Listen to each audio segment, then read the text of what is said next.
up champion, and I thought that Stud did a great job. Kevin did a great job of getting those guys ready during the week, give them all the looks that we got. And I thought we handled the pressure really well, the different fronts really well. But Josh Allaby played well, and it was a tribute to his attitude and what he's done up to this point. You know, in the world of people just wanting to go to another school or transfer and go to the portal and try to run to someplace else. This is a guy who stuck with it, kept a great attitude, and when the team called on him, he stepped up and played really well. And I thought, you know, we all felt he deserved to be player of the game. Nobody likes to change up a lineup due to injury, so Brandon's probably going to come back at some point and compete there. But does Josh change the equation at all, the way he played on Saturday? Well, he's proven, last year he proved that he could play at a high level, you know, and did a good job late in the season for us, and he did it again. So we talked about how we'll play those guys as much as we can and try to play depth, and if that means on a rotating basis, we will. We'll see how those guys feel this week, and but he'll play, he'll continue to play. Front row left, Nathan. At what point in the week did you know that he was going to have to be the guy that went at right tackle, and how many snaps was he able to get in practice at right tackle? Pretty much all week we knew. Was he involved back in the preseason as far as competing for that job? And where does Nicholas Petit-Frere now kind of fit into this mix? Yeah, the good news is Josh can play both positions. You know, he can move back and forth from right to left, and that makes it, you know, he's much more versatile than maybe he was when he first came over from defense, and that's a tribute to him, being able to move from the right to the left. And he'd mostly been practicing at left, and then he goes over to right and can play like he did. Again, hats off to him. But yeah, and then Nick's in the mix too. He's mostly at right, and he's working to get better. And he got in the game late in the game. He's gotten a lot of these games, and he's improving. But again, especially his offensive lineman, the more experience you can get in games, the better off it's going to be in the long run. Second row right, Tony. Ryan, when you're coming up with an offensive game plan and you have to go against somebody like Chase Young, how much time does that take? How much focus do you guys spend on just an individual like that when he can do so much? Well, I think that's a great question, because I think if you spend too much time thinking about it, you can get yourself all out distracted. If you don't spend enough time, he can beat you. So I think that's kind of the art of coaching again, is how much do you spend time on a great player. You know, there's a couple of great players on Michigan State. How much time are we going to spend figuring out how to you know, neutralize those guys, because they are the difference makers. And in college football, you know, great players have to play great. And Chase is one of those guys that, you know, demands a lot of attention. And then with respect to your injury policy, is there a chance that Teron Vincent and CJ Saunders won't play this year, will they? I don't know about that. I'll have to see.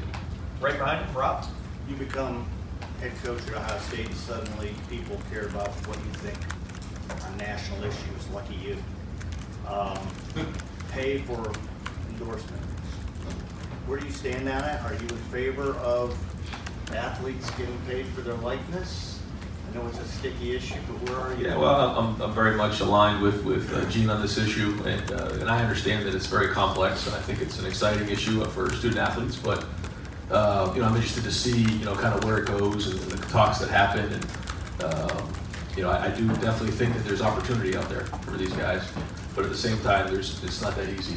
And you know, there's a history of college football that has been around for a long time, and I know everybody's sensitive to not, you know, turn that off into a bad road. And so, but again, you know, my focus right now is really just on the season, so it's hard to get too much down that road. But Gene and I have had great conversations, and I'm very much aligned with his thoughts on that. And an odd question. You've been on the other side of this, where you were a huge underdog, maybe at Boston College, and you're taking on a team that on paper is vastly superior. Are there principles when you were that team to try to win that game? I mean, when you're that big of an underdog? Yeah, I think, yeah, absolutely. I think anytime, you know, you come into a game, you know, you just go back to, you know, what you believe in, what your plan to win is, and don't change that. And you just got to be physical. And I know those guys are going to do the same thing. You know, they don't turn the ball over, they control the game, and you know, if we come in and do anything other than what we've done in the past, I mean, we're going to be in it up to our eyeballs. And so, you know, these guys, they're not going to get intimidated by Ohio State. Are you kidding me? I mean, they've been in here plenty of times in the stadium and done a great job. And one of the more storied histories in all college football at Michigan State. So, you know, those guys know the recipe, and we better come to play, or else, you know, we're going to be in it. Second row left, Steven. There's obviously plenty of the guys on this roster who have played both sides of the ball in high school, before they got here.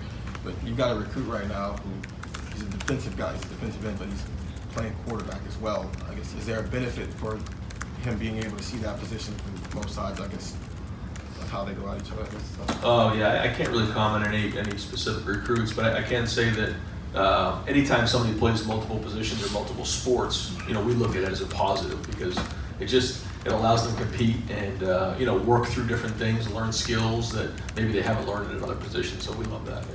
I guess, is there because of maybe the position? Does it matter what the position is? I guess, like if it's a cornerback and a wide receiver playing, maybe you can kind of implement that for what they do here. It's a quarterback and a defensive end. Is there any real benefit for you the way you guys do it? Again, I don't. I just think that anytime you get to play another position or another sport, you're increasing your ability as a total athlete.